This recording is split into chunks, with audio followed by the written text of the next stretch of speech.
Oh man, so CPI data has just come in and Bitcoin is rising off the back of it. Let's take a quick look at the release, and straight away you can see that we got good figures coming in. You see 0.1% month over month versus 0.2 was the consensus. You can see on the headline figure it came in at 5%, guys. This is huge.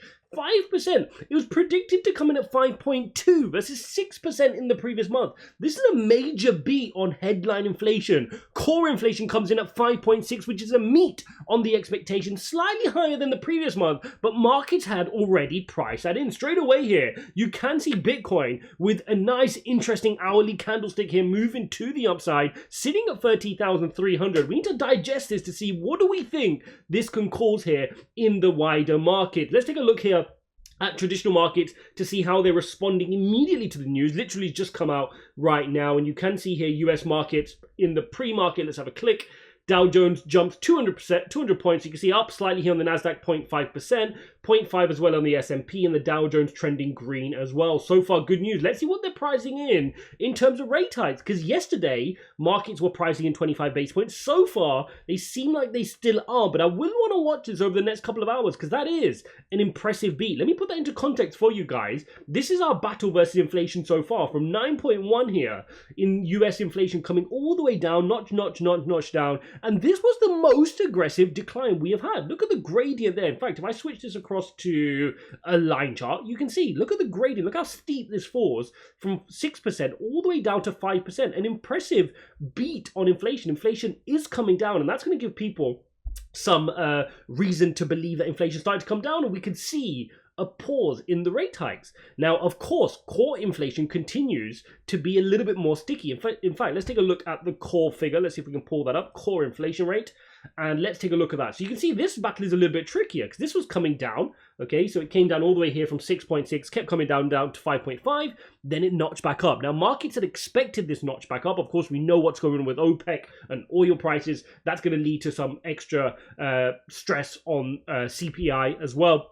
But indeed, markets did price in this 5.6%, so it's not going to affect them too much. Now, let's jump back over to Bitcoin. You're seeing a nice candlestick here. But remember, on the hourly chart, you've got resistance at 30.5. That's where Bitcoin is currently seeing resistance. So we need to break out from this 30.5 level in order to be able to move to your next level. So if we want to take a look here, you can almost draw a parallel channel. So you can take that like so, and you can see we're kind of consolidating in this flag pattern. And the key is, are we going to be able to break out here from Bitcoin to go on another extended move? Naturally, here on the hourly, we are very extended after this move. You can see this latest candlestick after the CPI is giving us a good bounce from our EMA ribbon. But if we zoom up on different timescales, that's when you really start to see how extended we are. So I'm perfectly comfortable with seeing us come and retrace to the downside, down to that 29,400 level, even coming back down here to 30 again for another bounce. That's perfectly fine as well. But this CPI reading has come in our favor, right? It now means that Jerome Powell doesn't have this remit to just keep raising hikes, right? He needs to come in and say, you know what? Labor market's starting to soften. CPI is meaningfully coming down now. We're sitting at 5% on the headline rate. And, we need to start planning, when are we going to pause? How long are we going to keep rates, therefore? And then ultimately, what's our plan to start cutting? And that's where markets are going to start getting excited, because that means more liquidity back in the markets. And we know crypto is a game of liquidity. So that's the levels I'm looking out for here. Are we going to come down? Can we test 29,500 at the EMA ribbon? Again, perfectly healthy if it wants to do so. Wouldn't have any qualms with it doing so. Similarly on the daily chart, right? Look at this daily chart, guys. You can see how extended. Let me just clear some of these lines off for you. You can see how extended that is. That's very extended. Now, obviously, it's impossible for this just to keep going all the way. No, at some point, it will need to pull back into its EMA ribbon. And that's when I like to do my DCAing. I don't DCA on days like this or on moves like this. I wait till we get these kinds of moments where I want to be buying into the EMA ribbon, or when you momentarily lose your EMA ribbon. That is my strategy for accumulating. Now, longer term, look how positive things are looking here on Bitcoin. What a great time to be in Bitcoin. Just look at that chart, and hopefully we covered this yesterday. That gives you a big vote of confidence. And moreover than that, just look at the whole landscape we're in. Everything is playing in the favor of Bitcoin right now. I mean, however you want to look at it, compared to the pain we had last year, Russia-Ukraine war continuing to escalate, right? You had the inflation getting out of control. Jerome Powell doing 75 basis point rate hikes after 75 basis points, with inflation showing no meaningful cooling down. People even saying at some point he had to do 100 basis points. to now be where we're at right now, where inflation is starting to come under control. 5% compared to where we were, 9%. That's major progress. Labor market starting to soften. Good signs, right? We're starting to see improvements. And then on top of that, we know what happened with the fiat commercial banks. That's playing in the favor of Bitcoin as well.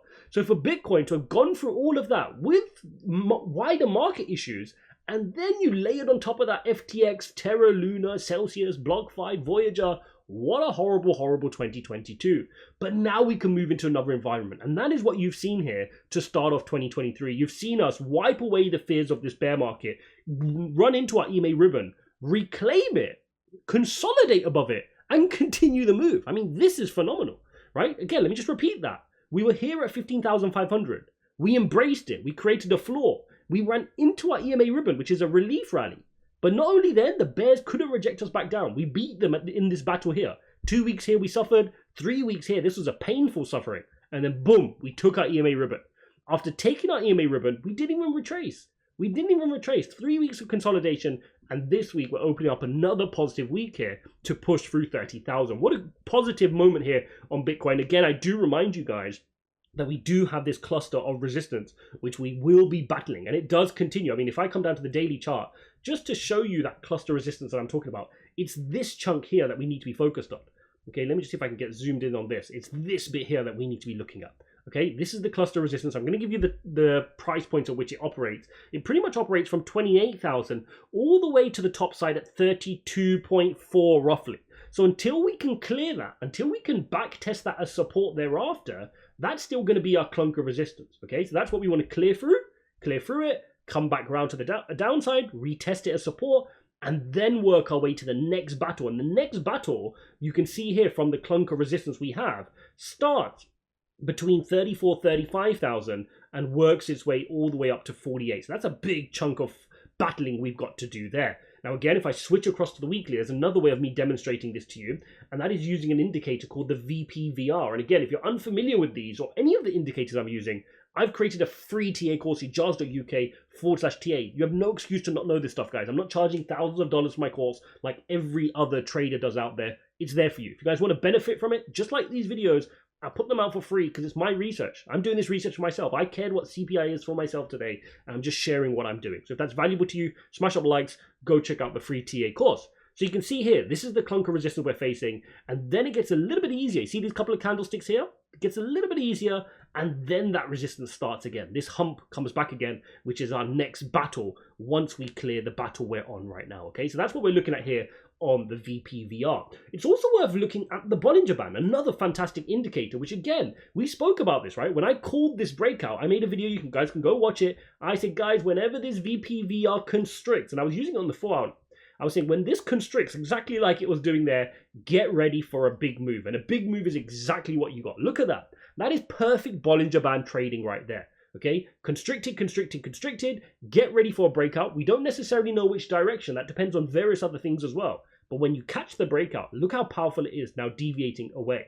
Now, of course, here on the 4 hourly, you now need to ask yourself, just like we did on the EMA ribbon, a healthy retracement is to come to the center line of your Bollinger Band, okay? Coming to the center of your Bollinger Band at 29,200 also ties in with the EMA ribbon. Let me layer over the EMA ribbon. It ties in perfectly. See how it covers it over, right? So again, I wouldn't be averse to that. But so far, especially with this CPI reading that's just come out, Bitcoin has no issues here. It just wants to keep moving, and I don't blame it when you can see that we should now be starting to plot a path to pausing interest rate hikes and eventually coming up with a plan to start cutting them. Dollar index, which of course is inversely correlated to Bitcoin. We want this to go to the downside, takes a major blow as the CPI data comes out. This is a really good sign here, guys. If I show you here on the daily chart, nice big move to the downside. Remember, we wanted to reject it from the EMA ribbon, as I spoke about 2 days ago, and we've done exactly that. Okay, people are panicking over these 4 weeks here. Perfectly normal for the dollar index to want to run into its EMA ribbon. The key for us was always going to be to reject it, as I said in that video, and we've managed to do that, which is fantastic here on the dollar index. We need to keep this on a longer time frame, like the weekly one I'm showing you right now. We need to keep it on a nice long downward trend.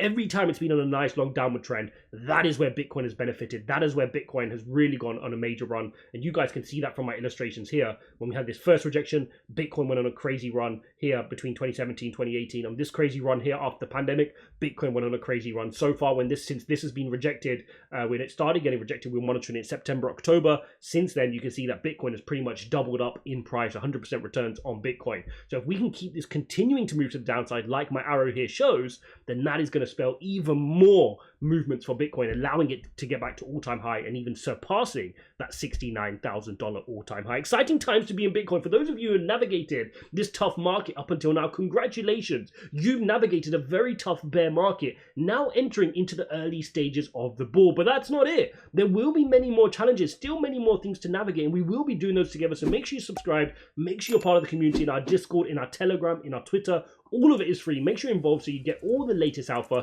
Thanks for watching, and I'll see you in the next one.